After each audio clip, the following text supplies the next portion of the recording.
এই শালা লুচ্চ নতুন নতুন মেম্বার হয়ে খুব জ্বালাচ্ছে, এর আগেও যাইলেছে।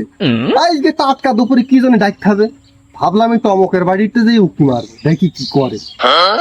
এই টাটকা দুপুরে ঢুকে শরীরটা অঞ্জলা ধরে যায়। হাড় দুপুরি আমরা একটু ওড়বো তা না, আরে মেম্বার কি জন্য তলব করা লাগবে? আর বলছি শান্তিতে মাল খাবো তার কোনো লাইন নেই, মেম্বার যাইলে খালে। চলো একটু দেখা করে আসি। কি হলো ভাই, আপনার কি হলো? বলছেন ভাই রাস্তার অবস্থা এতই বাজে, এটা নিয়ে কমপ্লেন করা উচিত। তাহলে চলেন মেম্বারকে জানাই ভাই, চলেন এখনই চলেন।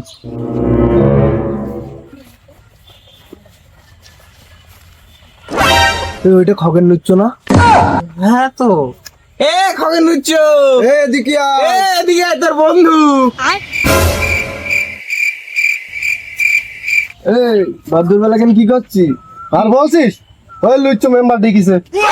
কিরে তুই দুপুর বেলা এই যে লোকের বাড়ি উকি মারা বাদ দিয়ে দিলি? শরীরটা অঞ্চল হয়ে যাচ্ছে, আগে যাইতে পারেনি। আমাদের তো নুচু মেম্বার ডেকেছে, চল। কোথায় ডেকেছে? তাড়াতাড়ি যাওয়া দেনি, শুনে যে চলে যাবে। মেম্বার সাহেব, আপনি যে মেম্বার, আপনাদের কেউ ঠাপাছেই না। পড়াশোনা মানে তা আপনি কখন ডেকেছেন? এখনো পর্যন্ত কেউ আসলে না।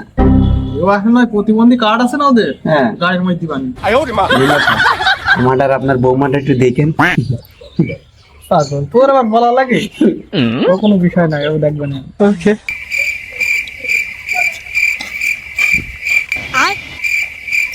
কি হয়েছে? এই কি হয়েছে মানে? বস, ওখানে বস, সবাই বস, সবাই বস এখানে। হ্যাঁ দেখ ভাই, চামচামি করছিস নাকি? কপাল ঠাপাবো দেখবি, আবার বসতে হবে কেন? দাইড়ে আছে এমনি, মাথা গরম আছে, দাইড়ে বল। আজকে খগেন উকি মারতে পারেনি বলে ওর মেজাজটা খারাপ, বুঝতে পেরেছি। এই চুপ কর। এই খগেন অত উত্তেজিত হচ্ছিস কেন? তোর জন্য প্রতিবন্ধী ভাতা কার্ড বাই নিছি, এখন নিবি না ওইসব? ওস্তাদ, হ্যাঁ বস। হ্যাঁ বলেন। তোরা তো সব জানিস এই অত্র এলাকায়, অত্র ইউনিয়নে আমার মতন গুণী মেম্বার উচ্চশিক্ষিত কেউ নেই। আচ্ছা ওর আর আমার মতো কেউ নেই। তো তোদের বিশেষ কারণে আজ আমি দেখেছি, সবার কাছ থেকে মতামত নেবো, এলাকায় কি কি নেই সেসব উন্নয়ন করতে হবে তো আমারই, তাই না?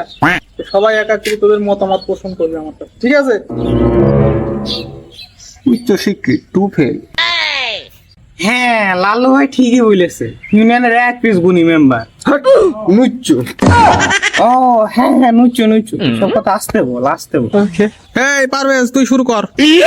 মেম্বার সাহেব, এর আমার একটাই দাবি, সেটা হলো রাস্তা ঠিক করতে হবে। এই তোরা চুপ করলি না? তোদের কপাল ঠাপাবো বললো। এই নিশাকর, তোর কোনো মতামত থাকলে বল। হ্যাঁ মেম্বার সাহেব, এলাকায় খুব গরু চুরি হচ্ছে, এর একটা ভিত করতেই হবে। আমরা তো রাতে বেলা বেরোই, শুনেই তো ঠাপা হবে ঠাপা। এই তোরা কি চুপ করবি না? ওর মতো তোর কপাল ঠাপাবো। মেম্বার সাহেব, আমার একটা প্রস্তাব আছে। আমাদের এলাকায় একটা বালিকা বিদ্যালয় দরকার, না তো মেয়ে মানুষ সব বাইরে পড়তে চলে যায়। এই ঠিক না খগে? হ্যাঁ, সুন্দর করে সব বাইরে চলে যাচ্ছে। জোর দাবি এটা আমার। এতক্ষণ পরে একটা কাজের কথা বললো, সহমত প্রকাশ কর। হ্যাঁ, ঠিক কথা বলেছিস, ঠিক। মেম্বার সাহেব, আমার একটা জোর দাবি আছে। আপনি খুবই ভালো করে জানেন আমার মতন সৎ চরিত্রবান এই এলাকায় নেই। তাই এই এলাকায় যত সুন্দরী মেয়েরা আছে আর প্রবাসী স্ত্রী আছে, তারা কিন্তু রাত্রিবেলা বাইরে বেরোতে ভয় পায়। আমার একটাই দাবি থাকবে, আমার নাম্বারটা তাদের কাছে দিয়ে দেবেন, তাদের আমি শেল্টার দিয়ে নিয়ে যাবো। বেশি হয়ে গেল না রে খগেন? কি যে বলেন মেম্বার সাহেব, ভালো কাজে তো আপনিও থাকবেন আমার সাথে। এই জন্যই তোর আমার এত ভালো লাগে। এই মাঝে মাঝে এমন যুক্তি দিস না। ঠিক আছে, তুই আর আমি সব ফ্যামিলি নিবানি, সব যুক্তিই তো আমি চাই তোদের কাছ থেকে। আমি আচ্ছা তোর অনুমান যা। সারাদিন এদের বন্ধু তুই বল, তুই তো কা, তুই বই দিবি, বই চিকেন বই কাছে আয় খগেন। ইকে নাই ওর স্থান আমার পাশে। দেখেছো মুচুর বিড়ি ছন গলায় শোন, মেম্বার যেহেতু আমি, তাহলে ওই 90% দায়িত্ব আমি নিবানি, বুঝেছিস? আর তুই 10% নিবানি। আর আমি ইস খগেন, তোর তো আবার মিস হয়ে গেল। আচ্ছা তাহলে 5% করে তোরা নিশানি, 10% আর 90% আমি নিবানি। অসময় 5% কত জানিস? বলছিস তাই চল শোন, তুই চা খাওয়ার পারছিস না, গরম পানি খাওয়া